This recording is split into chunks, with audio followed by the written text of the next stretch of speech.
বানাবো খুব সুন্দর একটা খুব রেসিপি, যেটা হচ্ছে ডিমের তো ভাপা হয়, তারপরে ডিমের হচ্ছে শাহী তরকারি হয়, ডিমের অনেক প্রকারের জিনিস ডিম দিয়ে রান্না করা যায়। কিন্তু আজকে একটা ডিমের একটা খুব সুন্দর রেসিপি তোমাদের সাথে আমি শেয়ার করব, সেটা হচ্ছে ডিমের ডালনা।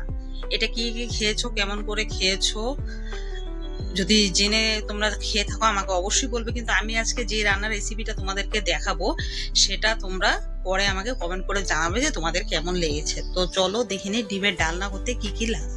ডালনা করার জন্য প্রথমত লাগবে ডিম। এই যে এখানে আছে 4টে আমি ডিম নিয়েছি, আর এখানে নিয়েছি আলু হচ্ছে 4টা, আর একটা হাফ আলু আছে। তো এই 4.5টার মতন আলু দিয়ে ডিমের ডালনা হচ্ছে বানাবো এখন। তো যেটা খেতে খুবই টেস্টি হবে। তো কেমন করে বানাবো ডিমের ডালনা, তো সেটা চলো আমরা দেখে নিই। তো প্রথমত প্রেসার কুকারে ডালনাটাকে আগে ডিমটাকে আগে বসিয়ে নিব। তো শুরু করছি আজকের রান্না ডিমের ডালনা। আর মশলা কি কি লাগবে সেটা তোমাদেরকে আমি অবশ্যই দেখাবো। তো তোমরা দেখে নাও কেমন করে বানাচ্ছি ডিমের ডাল। তো ডিমগুলো সেদ্ধ হয়ে গিয়েছে, ডিমগুলোকে একটু তুলে নিচ্ছি এখন। ডিমগুলোকে তুলে একটু ঠান্ডা জলে দিয়ে নিব।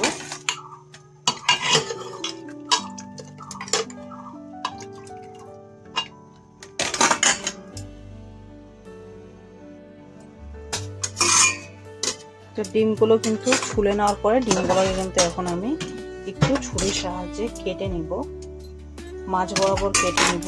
কেটে ডিমের ভেতর থেকে খোসাটা কুসুমটাকে একদম বের করে নিব।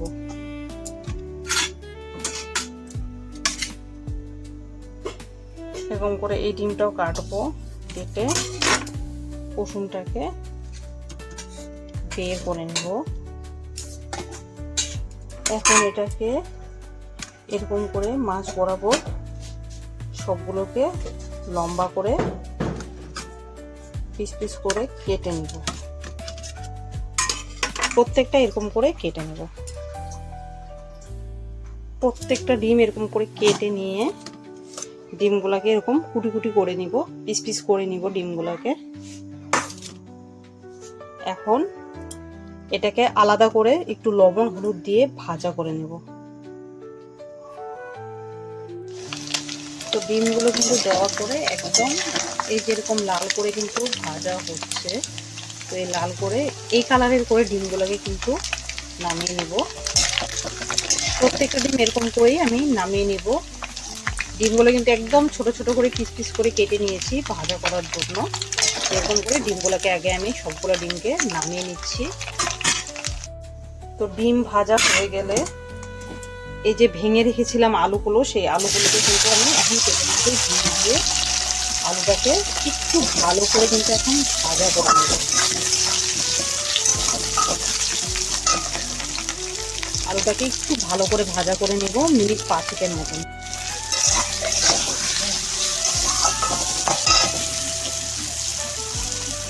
তো এটাকে কিন্তু জিরে দিয়ে দিলাম। এখন জিরেটা দিয়ে আমি আরো 5 মিনিটের মতন এটাকে কষিয়ে নিচ্ছি। এটাকে আরো 5 মিনিটের মতন কষিয়ে নেব। জিরেটা ভেজে নেওয়ার পরে দিয়ে নেব পরিমাণ মতো লঙ্কার গুঁড়ো। আজকে কিন্তু বাটা লঙ্কা দিচ্ছি না, আজকে লঙ্কার গুঁড়োই ব্যবহার করছি। তো এটাকে আরো এখন কষিয়ে নেব কিন্তু আমি 5 মিনিটের মতন।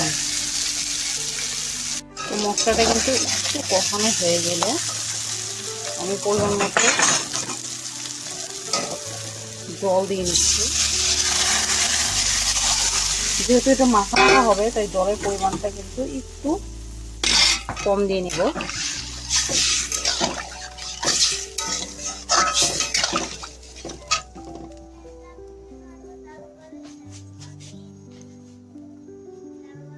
এটাকে এখন ফুটতে দিব 10 মিনিটের মতন।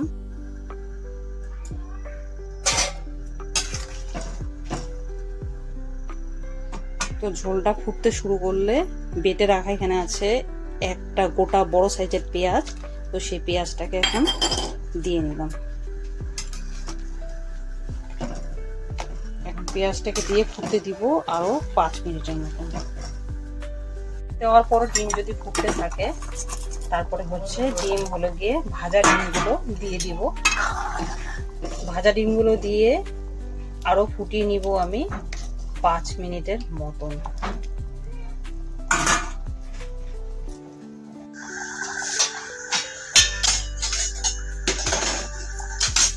তো পেঁয়াজ সম্পূর্ণ ডিমে দিয়ে নেওয়ার পরে ডিমটা কিন্তু কুসুমগুলো কিন্তু ওটার সঙ্গে আমি কুসুমগুলো কিন্তু এখনো দিইনি। তো সেটাকে আমি কিরকম করে করব তার জন্য কিন্তু ডিমটা হচ্ছে এখন আমি ঝোলটাকে পুরোপুরি নামিয়ে নিচ্ছি। আর নামিয়ে নেওয়ার পরেই আসল জিনিসটা হবে, দেখতে থাকো, যেটার জন্য খেতে ডিমের ডালনাটা খুব টেস্টি হয়। ছোট ছোট করে ডিমগুলোকে কেটে দিয়েছি, দেখো এই জিনিসটাই খেতে কিন্তু খুব ভালো লাগে। তো ডিম ঝোলটাকে এখন নামিয়ে নিব। তো তেল গরম হয়ে গেলে সবার প্রথমে দিয়ে নিব গোটা শুকনো লঙ্কা, তেজপাতা, এটাকে একটু কালা করে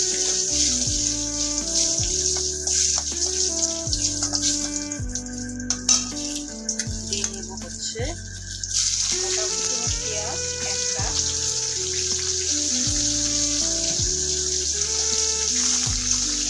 লাল করা পর্যন্ত ভালো করে নেড়ে নেব। পেঁয়াজের কালারটা ঠিক যখন এরকম হয়ে আসবে তখন এই যে ডিমের কুসুম, যে 4টা ডিমের কুসুম যে আমি রেখে দিয়েছিলাম আলাদা করে, এটাকে এরকম করে হাত দিয়ে আমি এখন ভেঙে দেব। ভেঙে এখন এই ফোড়নের মধ্যে আমি দিয়ে নিব।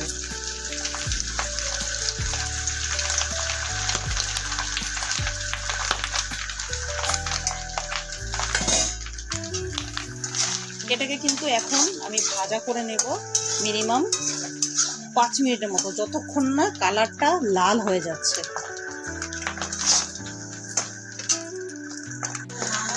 এটা কিন্তু এই রান্নাটা ভেঙে দেওয়ার জন্য কিন্তু সবথেকে বেশি টেস্টি লাগে খেতে। তো এটা কিন্তু দেখো এখন কিন্তু লাল প্রায় হয়েই আসে, এটাকে আরেকটু নাড়বো। এটা কিন্তু ভাজা কিন্তু লাল হয়ে গিয়েছে। এখন আমি দিয়ে নিব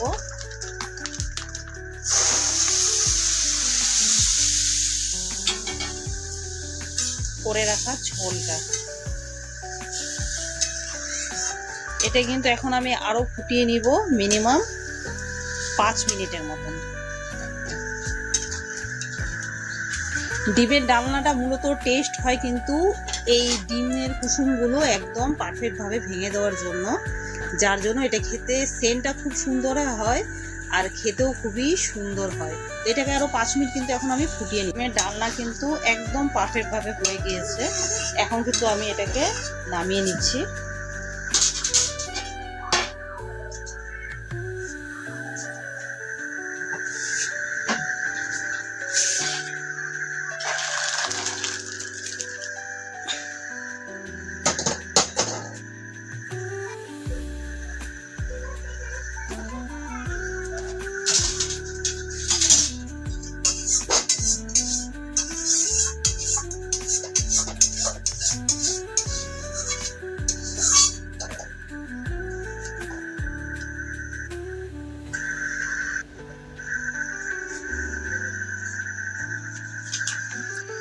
তো ডিমের ডালনা কিন্তু একদমই রেডি হয়ে গিয়েছে, তোমাদেরকে আমি দেখাচ্ছি। পরে দেখো একদম এই ডিমের ডালনা, এই যে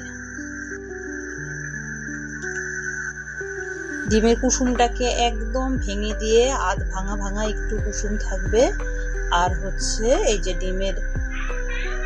ডিমের হচ্ছে কণাগুলোকে ছোট ছোট এরকম পিস করে দিতে হবে। ব্যাস হয়ে যাবে ডিমের ডালনা, একদম পারফেক্ট ভাবে রেডি হয়ে যাবে ডিমের ডালনা রেসিপিটি। খেতে কিন্তু খুব টেস্টি হয় এটা। ডিমের ডালনা কিন্তু একদমই রেডি হয়ে গিয়েছে, আর এটা খেতে খুবই ভালো লাগে, খুবই টেস্টি হয়। সবথেকে বড় কথা হচ্ছে মানে অল্প ডিমে একদম পারফেক্ট রেসিপি, অতিরিক্ত বেশি ডিম লাগবে না, কোনো ঝামেলা নেই, কোনো কিছু নেই। শুধু মশলার মধ্যে লাগবে হচ্ছে জিরে বাটা লাগবে, এটার মধ্যে আদা রসুন কিছু লাগবে না। আদা রসুন দিলে কিন্তু টেস্ট একদম শেষ হয়ে যাবে। আদা রসুন কিছুই লাগবে না, লাগবে শুধু পেঁয়াজ আর লঙ্কা আর পরিমাণ মতো লবণ, হলুদ, তেল। তো তো কেমন করে করেছি, কোন প্রসেসে করেছি তোমাদেরকে আমি প্রথম থেকে দেখিয়েছি। তো এই রান্নাটা খেতে কিন্তু সত্যি খুবই টেস্টি হয় আর খেতে খুব ভালো লাগে। তোমরা অবশ্যই ট্রাই করে দেখবে রান্নাটা খেতে কেমন লাগে। তো রান্নাটা কিন্তু অমায়িক হয় খেতে, ভাতের সঙ্গে বেশি ভালো লাগে, আবার পরোটার সঙ্গেও খেতে পারো, রুটির সঙ্গেও খাওয়া যাবে এই রান্নাটা, ডিমের ডালনাটা। আর মূলত সবথেকে বেশি ভালো হয় কারণ হচ্ছে কুসুমগুলাকে যখন ভেঙে দিয়ে দেওয়া হয় ভাজার সময় সেন্টটা খুব সুন্দর বেরোয়, আর সেটার জন্যই রান্নাটা খুবই টেস্টি হয়। তো এই রান্নাটা কেমন লাগলো আমাকে কমেন্ট করে অবশ্যই জানাবে। আর ভিডিওগুলো তোমাদের যদি ভালো লেগে থাকে লাইক করবে, সাবস্ক্রাইব করবে, কমেন্টে জানাবে আর শেয়ার করে দিবে। আর আগামী দিনে আরও নতুন রেসিপি নিয়ে আসবো আমি তোমাদের জন্য। তো তোমরা সবাই খুব ভালো থেকো, সুস্থ থেকো, বাই।